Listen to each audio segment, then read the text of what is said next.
आपने फिल्मों में वो सीन तो जरूर देखा होगा। कौन सा वाला? अरे वो हॉस्पिटल का कॉरिडोर, टेंशन वाला म्यूजिक और एक परिवार भाग रहा है। हाँ, बिल्कुल। और फिर डॉक्टर बाहर आके कहता है इन्हें फौरन खून की जरूरत है, बी पॉजिटिव ब्लड चाहिए। और फिर शुरू होती है अफरा तफरी, किसी का भी ब्लड ग्रुप मैच नहीं होता। एग्जैक्टली वो जो फिल्मी टेंशन है ना, वो असल जिंदगी में 1000 गुना ज्यादा हो सकती है। बिल्कुल। इसीलिए आज हम इस कहानी के हीरो यानी खून और उसके बहुत ही पेचीदा परिवार मतलब ब्लड ग्रुप्स की दुनिया में उतरने वाले हैं। हाँ, GSK Gyanvani, where knowledge speaks।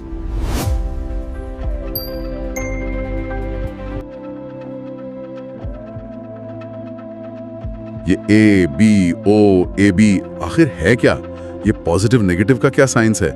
और सबसे जरूरी सवाल, ये जानना किसी की जान बचाने जितना इम्पोर्टेंट क्यों है? तो आज का हमारा मिशन यही है कि ब्लड ग्रुप के पीछे की बायोलॉजी को एकदम सिंपल भाषा में समझें। अच्छा, हम जानेंगे कि ये सिस्टम काम कैसे करता है, इसकी खोज के पीछे की कहानी क्या है और कौन किसे खून दे सकता है और क्यों। तो चलिए शुरू करते हैं, लेकिन पहले खून के बारे में कुछ ऐसे फैक्ट्स जो दिमाग घुमा देंगे। बताइए।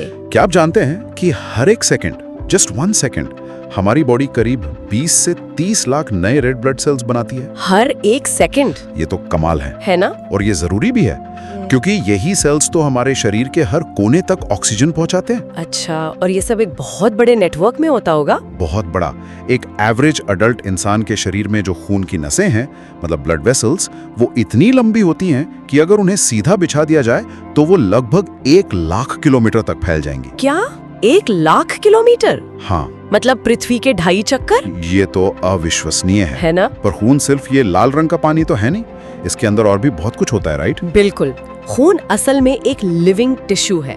इसमें रेड ब्लड सेल्स हैं, व्हाइट ब्लड सेल्स हैं, जो हमारी आर्मी है, इन्फेक्शन से लड़ने वाली। हाँ, और प्लेटलेट्स हैं जो चोट लगने पर खून का थक्का जमाते हैं। ओके। और ये सब प्लाज्मा नाम के एक तरल में तैरते हैं। ओके। और किसी का ब्लड ग्रुप क्या है, ये सिर्फ 2 चीजों पर डिपेंड करता है, एंटीजन और एंटीबॉडी। ओके, ये 2 शब्द बहुत सुने हैं पर हमेशा कंफ्यूज करते हैं। चलिए इसे थोड़ा आसान करते हैं, एंटीजन और एंटीबॉडी। बहुत आसान है।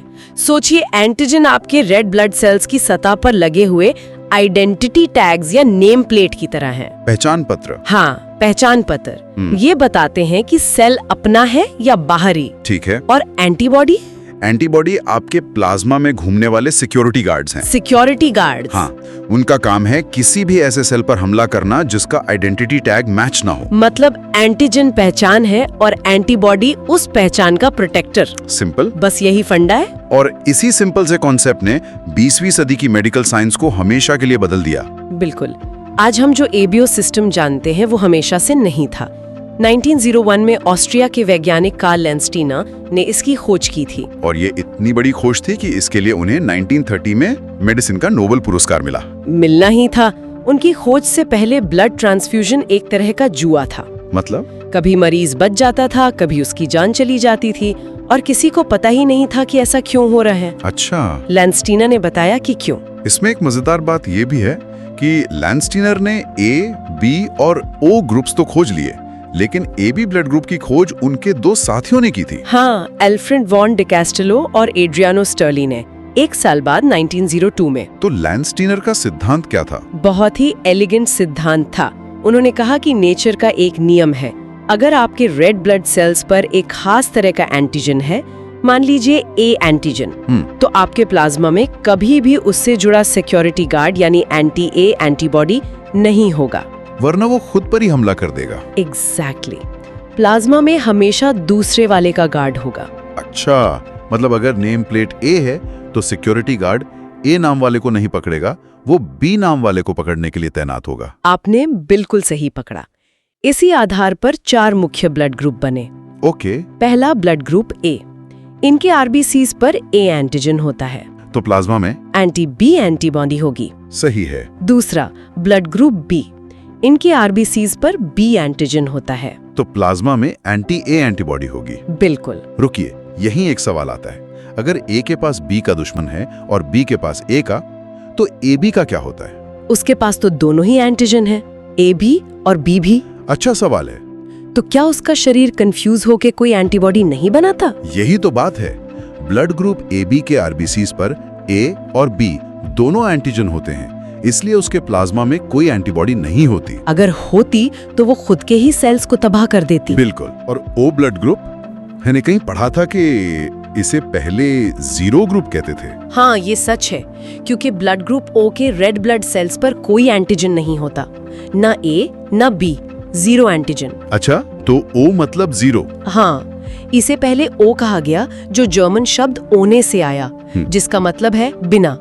और क्योंकि इसके पास कोई एंटीजन नहीं है, तो इसके प्लाज्मा में एंटी A और एंटी B दोनों एंटीबॉडीज होती हैं। ठीक है, तो ये A, B, AB, O का लॉजिक तो समझ आ गया, लेकिन कहानी यहीं खत्म नहीं होती। नहीं, हर ग्रुप के नाम के आगे एक प्लस या माइनस का साइन भी लगा होता है। ये एक पूरी अलग कहानी है ना? ये एक और आइडेंटिटी टैग सिस्टम है। ABO के ऊपर एक और लेयर। हाँ, इसे RH फैक्टर कहते हैं, जिसे D एंटीजन भी कहा जाता है। RH। हाँ, इसकी खोज भी लैंडस्टीनर ने ही की थी एक रीसस बंदर पर किए गए रिसर्च के दौरान, इसीलिए इसका नाम RH पड़ा। इंटरेस्टिंग।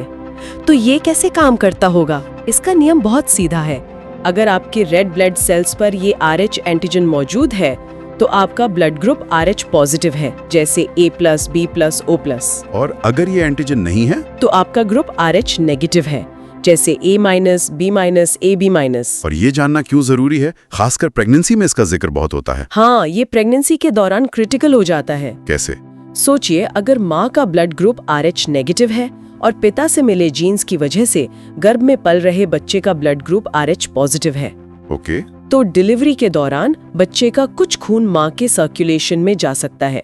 अब माँ का इम्यून सिस्टम बच्चे के RH पॉजिटिव सेल्स को एक बाहरी हमलावर के तौर पर देखेगा और उसके खिलाफ एंटीबॉडीज बनाना शुरू कर देगा। बिल्कुल। और ये एंटीबॉडीज अगली प्रेगनेंसी में दिक्कत करेंगी। हाँ, अगली बार अगर बच्चा फिर से RH पॉजिटिव हुआ, तो माँ के शरीर में पहले से तैयार ये एंटीबॉडीज प्लेसेंटा को पार करके बच्चे के रेड ब्लड सेल्स पर हमला कर सकती हैं। वो ये तो खतरनाक है। इसे haemolytic disease of the newborn कहते हैं। लेकिन अच्छी खबर ये है कि अब इसका बहुत आसान इलाज है। एक सिंपल इंजेक्शन, जिसे रोगैम कहते हैं, माँ को दिया जाता है। और वो क्या करता है? वो माँ के शरीर को ये खतरनाक एंटीबॉडी बनाने से रोक देता है। तो इसका मतलब ये है कि खून चढ़ाते वक्त सिर्फ ABO ही नहीं, बल्कि RH फैक्टर का भी मैच होना बेहद जरूरी है। सबसे जरूरी है। और यहीं पर हमारी कहानी उस फिल्म के हॉस्पिटल सीन पर वापस आती है। वो जो डॉक्टर की टेंशन है, वो इसी मिसमैच को रोकने के लिए। एकदम सही। अगर B पॉजिटिव वाले मरीज को A पॉजिटिव का खून चढ़ा दिया जाए तो क्या होगा?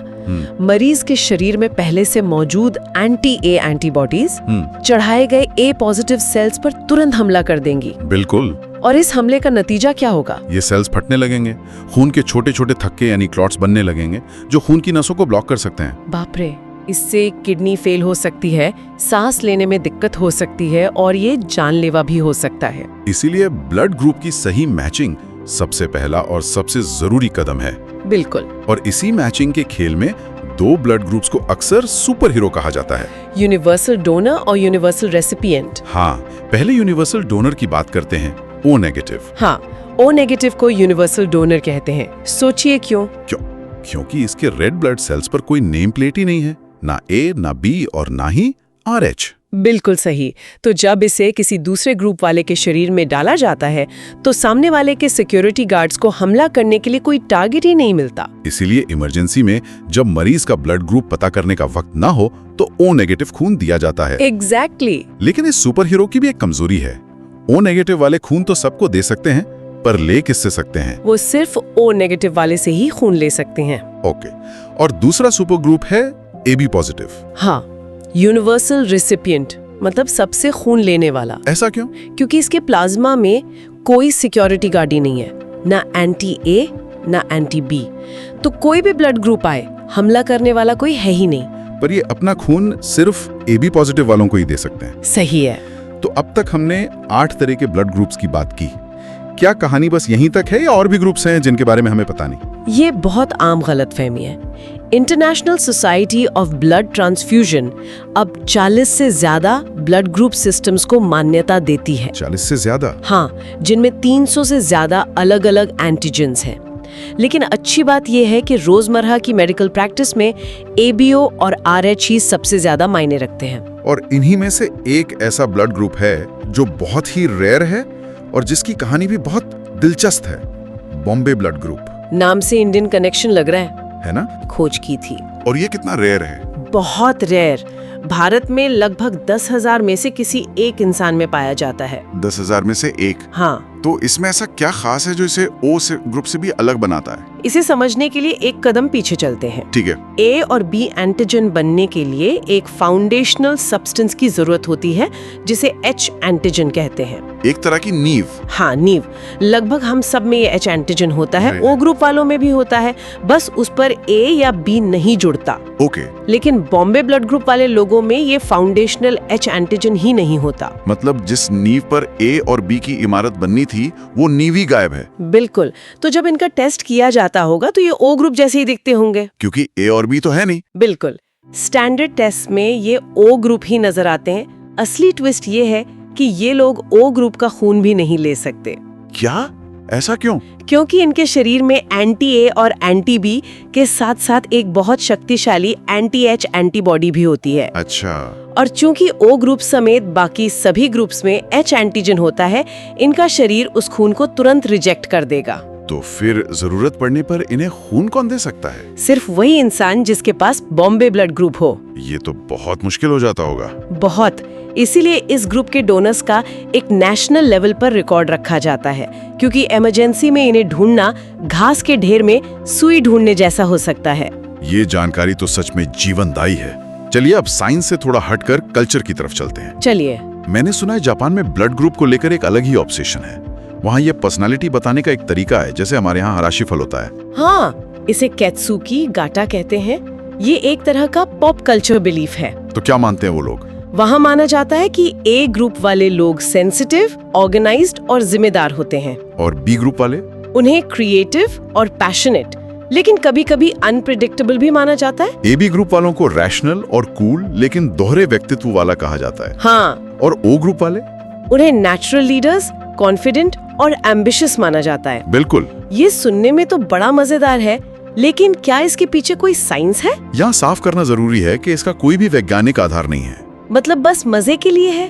हाँ, ये ज्योतिष की तरह ही एक लोकप्रिय विश्वास है जिसे एंटरटेनमेंट के तौर पर तो लिया जा सकता है, पर इसे साइंस का कोई भी समर्थन नहीं है। और भी कुछ मजेदार बातें हैं। कुछ स्टडीज में पाया गया है कि मच्छर ओ ब्लड ग्रुप वालों की तरफ ज्यादा अट्रैक्ट होते हैं। अरे वाह, ये तो ओ ग्रुप वालों के लिए बुरी खबर है।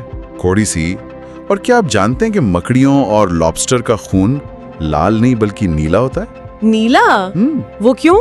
क्योंकि हमारे खून में आयरन बेस्ड हीमोग्लोबिन होता है जो उसे लाल रंग देता है। सही है। जबकि उनके खून में कॉपर बेस्ड हीमोसाइनिन होता है जो ऑक्सीजन के संपर्क में आने पर नीला हो जाता है। क्या बात है, ये तो मुझे भी नहीं पता था। तो आज हमने खून की इस जटिल और आकर्षक दुनिया को समझा। हमने जाना कि कैसे एंटीजन और एंटीबॉडी हमारे ब्लड ग्रुप का कोड लिखते हैं, एबीओ और आरएच सिस्टम कैसे काम करते हैं, और क्यों ब्लड ट्रांसफ्यूजन में एक छोटी सी गलती जिंदगी और मौत का सवाल बन सकती है। बिल्कुल, ये जानकारी सिर्फ जनरल नॉलेज नहीं है। नहीं, ये एक जिम्मेदारी भी है, अपना ब्लड ग्रुप जानना और समय समय पर रक्तदान के लिए आगे आना। ये समाज के लिए एक बहुत बड़ा योगदान है। आप कभी नहीं जानते कि आपका दिया हुआ खून कब और कहां किसी फिल्मी सीन जैसी हकीकत में किसी की जान बचा रहा हो।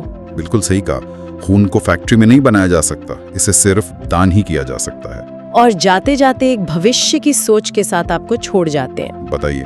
वैज्ञानिक आज इस टेक्नोलॉजी पर काम कर रहे हैं जहां खास एंजाइम्स की मदद से ए और बी ब्लड ग्रुप के रेड ब्लड सेल्स से उनके ए और बी एंटीजन यानी नेम प्लेट्स को हटाया जा सके। मतलब किसी भी ब्लड ग्रुप को यूनिवर्सल डोनर ओ ग्रुप में बदला जा सकेगा। अरे वाह। सोचिए, एक ऐसी दुनिया जहां इमरजेंसी में यूनिवर्सल ब्लड की कभी कोई कमी न हो, ये मेडिकल साइंस में कितना बड़ा रेवोल्यूशन होगा।